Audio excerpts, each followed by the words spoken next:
Hey everybody, it's Jason from the Texas Gun Vault 2, and I'm coming to you tonight from the garage. I'm out here cleaning the Vector SP1, that Beretta 92 clone made in South Africa, because I'm preparing to film a range report on it, and I'm going to compare it to a Beretta 92, and so I want it to look all pretty.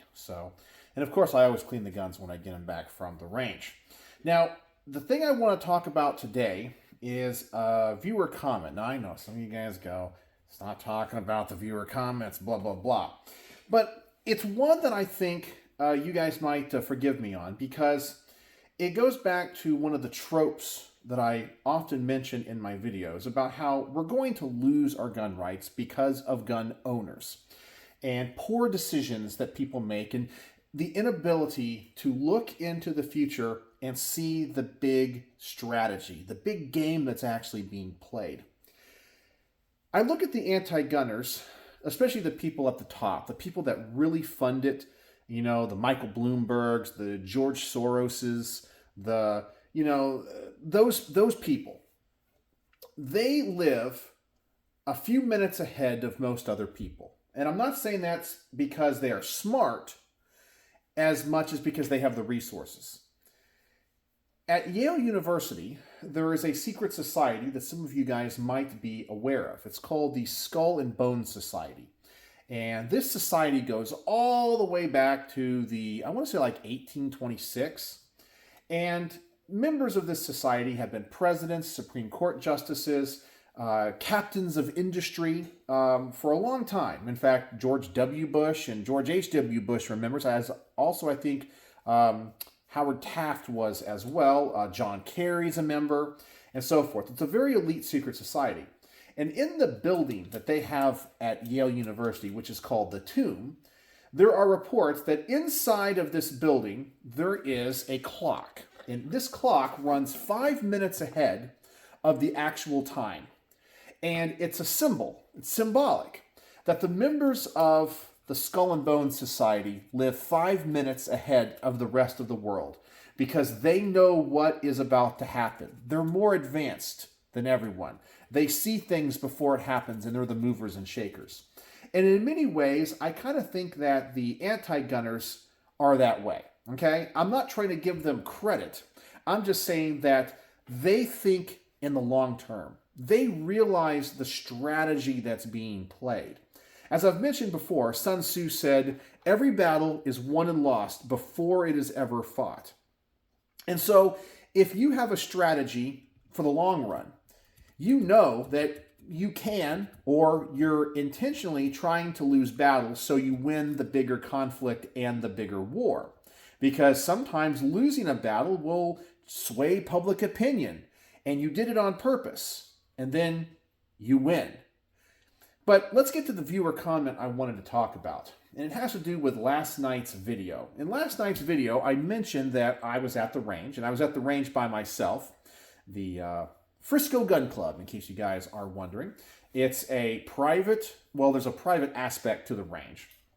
And so I'm a VIP member, and so I pay a lot of money a month to have 24-hour biometric access to this place. And the reason I do that is because, well, I do like guns, and I like to film. And this place provides me the ability to go film. I can't really do it on other public ranges. I don't have access to land of my own. So this is the perfect place for me to be able to do what I do. And especially if especially because I work all day, I have to sometimes go at 9 o'clock at night, 10 o'clock at night, and I need to have access to a range. And that's when I go and where I go. And so I did have one commenter go, that sounds like it's stupid and dangerous. I'm like, well, first off, how is that any different if you're out on private land that you may own and just go shooting yourself? Well, there's always a chance, right? A firearm can go boom, right? There's a problem. But that's the risk you take, right?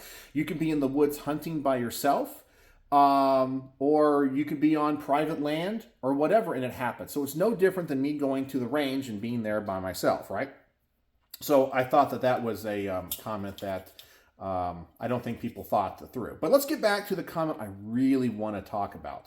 And that comment is, I'm assuming somebody who is now a former subscriber to the Texas Gun Vault, who's very disappointed in me, said that he was disappointed because I did not stand up for my constitutional rights. Because I mentioned in the video, I was there, and the police were there and got called because I guess an alarm somewhere else in the building was triggered. Okay, I guess there was an open door on the other side of the facility. Maybe it wasn't completely closed. It opened in the wind. I have no idea. Okay, but the police had an alarm, and of course, because it is a gun range and a gun store, of course, they're going to go and investigate and make sure everything's okay. And I guess they went in the other side and they came in, and of course, on the other end, they have a guy, me, by myself, guns, right, sitting there shooting. And I mentioned that, they announced themselves. They came in and they asked me what I was doing. Like, hey, I'm filming for a YouTube channel and so forth. And they asked to see my ID. Okay? And I said in that video, I said, you know what? I know that it's my constitutional right to kind of fight that because I'm not doing anything. It's very obvious that I'm not a threat. I have my camera set up, my guns laid out, and so forth. It's obvious I'm there. I showed them I had biometric access to the range and so forth. But they wanted to see my identification. I said, okay. I knew that really I didn't have to show it to them because I wasn't a suspect. I wasn't detained. However, I had to make a calculated decision, okay? And apparently, this person, that's now a former subscriber to my channel, was very disappointed in me. And I wanted to talk about that because, everything we do and every decision we make, I believe, has to be calculated. The one thing that my personality type as an INTJ always does is calculate risks and probabilities. And so this was the first time in my life when I was, being asked by a cop that a cop had drew a weapon from a holster. Now, he did not do it in a threatening way. He didn't point it at me. He didn't tell me to get on the ground or any of that, right? He walked into a place, okay, and he sees a guy with guns, okay, in a place where an alarm just went off, okay, and I'm on private property. This isn't it's not my range, right? I don't own the place. And he had his gun drawn, okay? Now, very quickly, when I explained the situation, he reholstered. Okay, I did not personally feel threatened. I did not feel like the officers in any way threatened me, did anything that was disrespectful or whatever. Okay, so it immediately was, the tension was immediately dropped. Okay, and they asked to see my identification, and so it ran through my mind very, very, very, very quick. What can I do? What should I do? Because I could stand my ground and go, no, and so forth. But I thought, is this the hill that I'm ready to die on? I think both metaphorically and potentially, realistically and practically. Because let's just say, because I'm there around guns, and I have guns around me, that I say, no, you can't do it. And I get belligerent with them, okay? So what's their reaction going to be, okay? It could, in a worst case scenario, escalate to where they draw a weapon on me and they point it at me. And let's just say they're spooked or they're anxious or whatever, and they got a really itchy trigger finger and I get shot. I get killed. Okay? That is a possibility, right? That is a possibility. Or I could get detained, right? They could say, well, you're on private property in a place where an alarm went off. You won't give us identification and you have firearms. For our own personal safety, we're going to detain you. Okay, or we're for whatever reason we can do further investigation. Well, is that something I really want to do? Because the firearms I had on me at that time were not my personal firearms. I'm a custodian of those firearms because they're lent to my channel. So, do I really want these firearms that I have potentially being fondled, put into an evidence locker or whatever, with cops that have something to grind with me? Right? Probably not, because it's not my personal property. And do I really want to be detained for potentially hours or have to go, downtown to answer questions when really I'm just there to film some content for my YouTube channel? I know what my rights are, right? But they didn't do it in a threatening way. And I knew that they're not going to find anything when they ran my license and my LTC, right? I mean, I showed them my license and LTC. So, I mean, what are they going to find? Nothing. Okay? So, and it's not the whole thing of, oh, you're innocent, you have nothing to hide. It's just that this might not be the time and place for me to make this risk and make my stand. Now, that time and place can happen, and I think that you need to be strategic about it. So, for example, if you're walking down the street with your family, let's say you're at a park, and an officer comes up and says, I need to see your identification. Okay, maybe that's now the point where you're going to say, no. But here I am around firearms. Of course, they might be, that might raise their anxiety level and make them concerned or whatever. Is this the hill that I'm willing to die on? Is this the one I'm willing to get arrested on? To have to fight all of this? Because let me kind of say this too. Let's just say I got detained last night, and let's just say things went crossways and I got arrested, okay? Is this viewer of my channel, is he going to come and help bail me out? Is he going to send me money for my legal defense? Probably not. He's one of those gun owners that wants other people to fight those fights for him. He's kind of itchy on the trigger finger himself. He's kind of looking for a fight. One of the adages is the best way to win a gunfight is to not be involved in a gunfight, right? And I kind of agree with that. Why do I want to go pick a fight? Was this the fight that I wanted to pick? And I chose no. I thought to myself, okay, I really don't have to show it to him, but if I go down this route, what could potentially happen? I look at the pros of, okay, if I just give them the ID, they're going to look at him and go, okay, yeah, biometric access, go away. In fact, that's exactly what happened. Was I a little bit irked? Yeah, I was a little bit, I shouldn't have been asked, but it's not like my life is over. And literally they took 2 seconds, they looked at it, and that was it. Then we talked to guns for about 2 minutes and they left. And that was it. Okay? They were generally nice. I had no issue with it. They didn't treat me with disrespect. I didn't treat them with disrespect. And the other reason I did it was because, once again, it's that calculation, the probability. Because a lot of this stuff, when people say you should fight for your constitutional rights, well, where should you fight for those rights? I argue that for a lot of times, it should be in the courts. That's what the courts are for. Because let's just say they asked for my ID, and because I did not, in any way, backtalk them or say, oh no, Second Amendment right, my First Amendment right, you can't do that. I said, sure, I'd be happy to give it to you. I gave it to them. And let's just say they were overstepping their bounds, and all of a sudden they show them my ID, and they just have a problem with me, and they put me on the ground, and they detain me, and they arrest me for whatever reason. All I can tell you is, the day that I would fight for my rights would be in court, because now I have it all on body cam, because those officers were wearing body cam.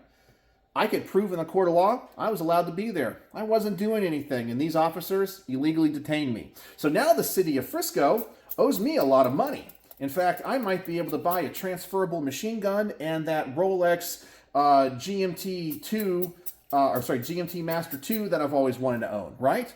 Stainless steel, black face, green bezel. Oh yeah, that's a hot watch. Who knows? With maybe as much money as I would get from that, I could buy a Rolex Daytona I've always wanted, and the transferable machine gun. So I knew that, let's just let this play out. Let me be the good guy. Because it's not like they've come to my house and asked to see my guns without a warrant. I'm on private land. I'm on private property. That's not my private property. And I'm with firearms that I'm the custodian of that aren't mine. So I'm going to take this thought and go, okay, I think the best course of action would be just to de-escalate the situation.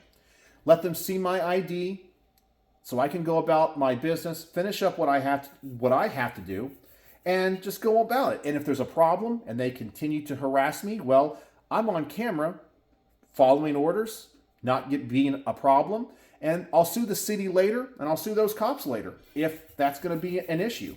And that's how you win. That's how you would win. So if they would have done something stupid and crazy, which I didn't think that they would, but of course it's always a possibility, that's how I would have won. Because I wasn't going to win in the moment. They were going to win. Because they have the guns, they have the authority to point guns at me and potentially kill me if they deem that I'm a threat, right? So I'm already at the disadvantage in this situation. So what's the point in me arguing with him and something that's kind of minor? And this goes back to the whole Matt Hoover thing.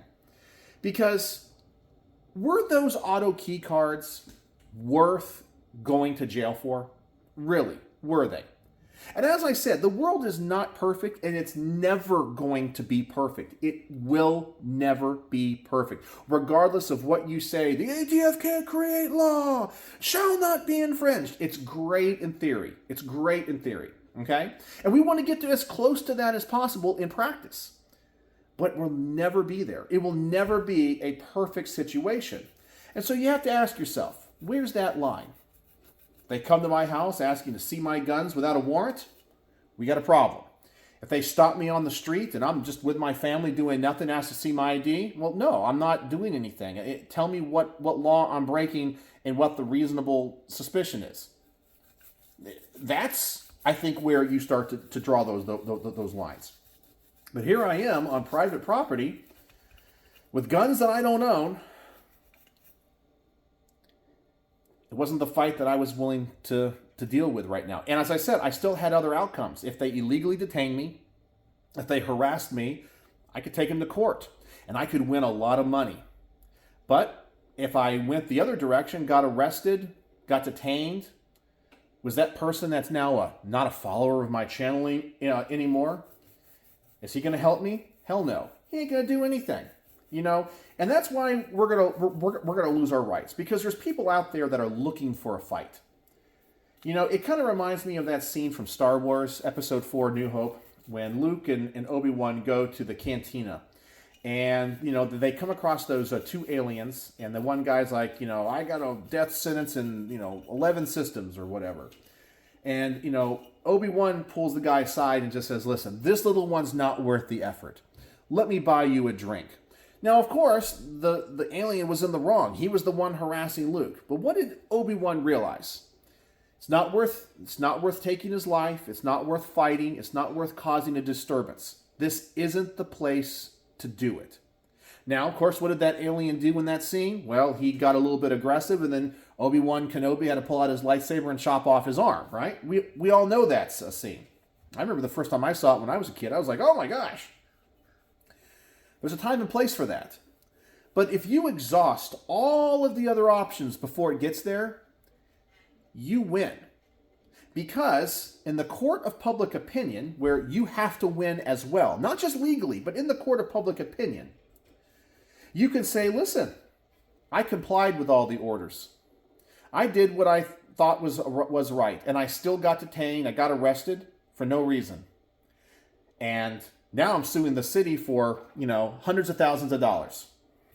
And now the Texas Gun Vault owns a transferable machine gun and a Rolex. So that was something I had to think about. Is this the hill I'm willing to die on? Because if you just go out and just are looking for a fight, trust me, a fight is going to find you. And another saying from Star Wars, Episode 1, I know I'm kind of a geek about this.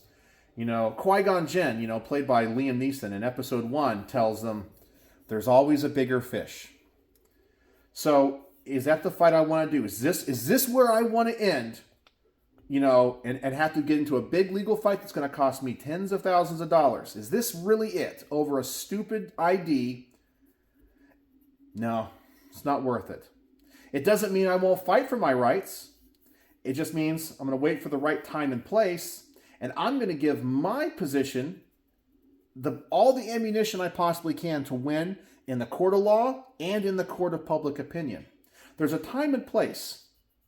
If you're just out there looking for a fight, if you're just looking to cause trouble, and at the sign of anything, you don't want to de-escalate, you want to escalate the situation, how are you going to win? Because eventually, someone bigger than you, more powerful than you, is going to take you down. But you were looking for that fight. It's all about the strategy. All battles are won and lost before they are ever fought. And so I can only assume that this person that in my comment section, which by the way, I just banned them. I didn't even respond. I just banned them. If they said what they did to me, I'm going to assume, because one of the probable outcomes, one of the possible outcomes, I should say probable, possible outcomes is my death. I cause a problem, cause a scene. They feel threatened because I have a firearm on me and I lose my life. They just pull a gun and go, well, he had a gun. He had a gun.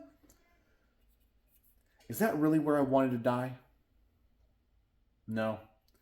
In the end, do I feel like my rights were trampled on? Not really. I mean, yeah, they were. But as I said, life's not fair. Life's not fair. And it wasn't the battle that I think I should have fought and risked everything for. And that's what people don't get about like the Matt Hoover crap. He picked a stupid battle to fight.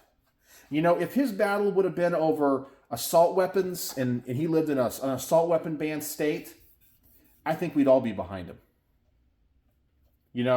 That's the fight. Or if the ATF came to his house without a warrant and tried to take his guns and he did a bunch of nonsense, I think we'd all be behind him because we all know that's the fight worth having.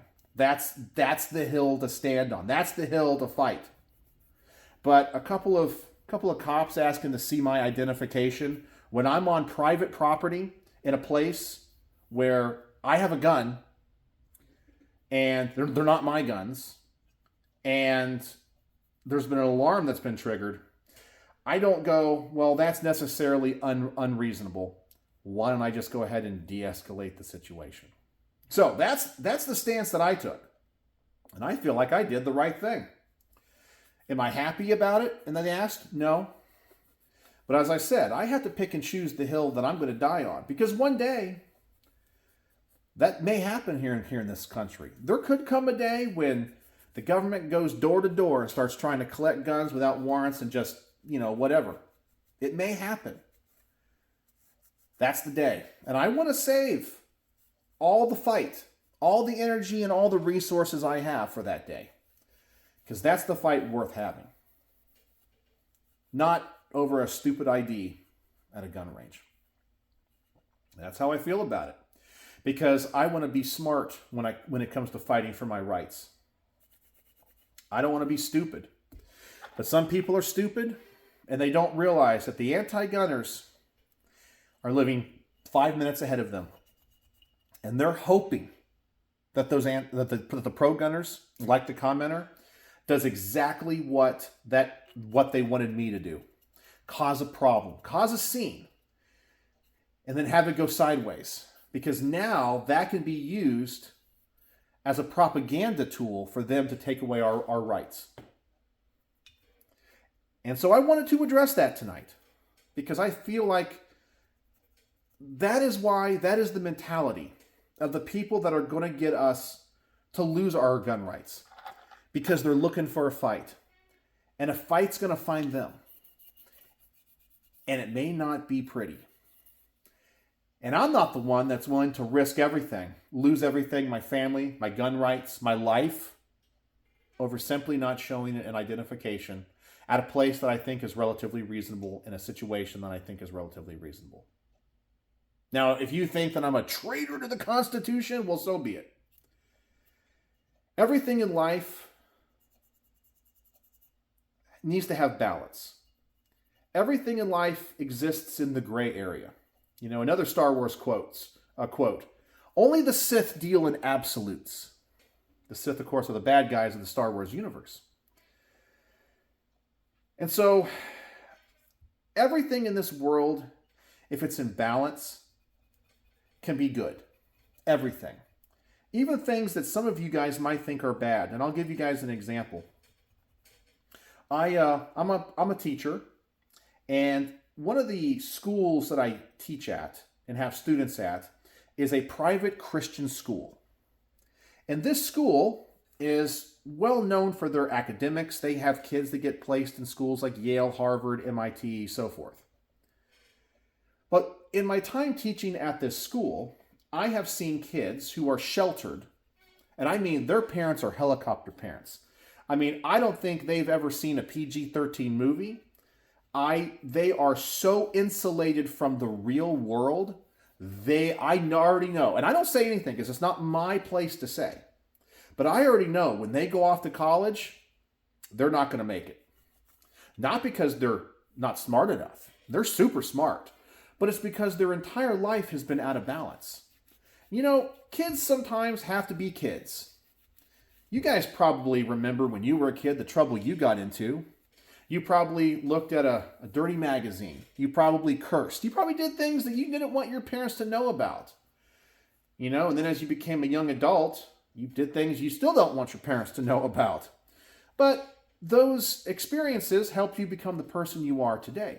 Even today, for example, drinking. I'll tell you something about me that you may not know. I have never been drunk, but I drink alcohol. Because I can drink alcohol and enjoy it in the moment for the taste and the experience, but I don't have to imbibe in it so much that I lose my faculties. It's in balance. I drink, but I've never been drunk. You know, there's many vices you can have in life, you know, and you pick your vices, you choose your vices. Some people it's, you know, alcohol, drugs, sex, gambling, whatever it is, you know, and it could be, I don't know, eating unhealthy, smoking cigarettes or whatever.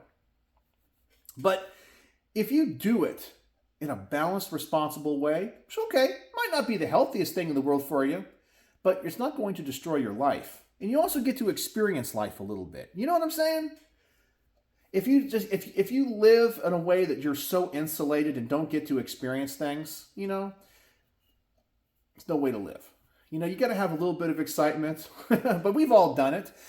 We've all done it. You got to be balanced. And so every decision you make needs to have balance to it. And that's how I felt about my situation last night. So there you go. My thoughts. I know it's a rambly 30-minute video on a comment, but I think it was worth a topic I'm having a discussion about. Because I think it does relate to guns, the gun world, and winning our rights in the long run. Because in order for us to win, we have to win the long game, not just the short game. So that's all I want to say about that. So if you made it to the end of this video, I probably bored the heck out of you. But hopefully you enjoyed the discussion. What's the word of the day? The word of the day is going to be balance. Balance. All things in balance. Because if you can find balance in life, you can do things, you can have fun, and still have a good experience and a good life. You can indulge in some vices. Nothing wrong with that. But make it in balance, and everything will be fine. So that's all I got to say about that. So let me know what you think in the comment section below. And am I on or off when it comes to my comments regarding what I did last night in my interaction with the police? So, as always, thanks for watching.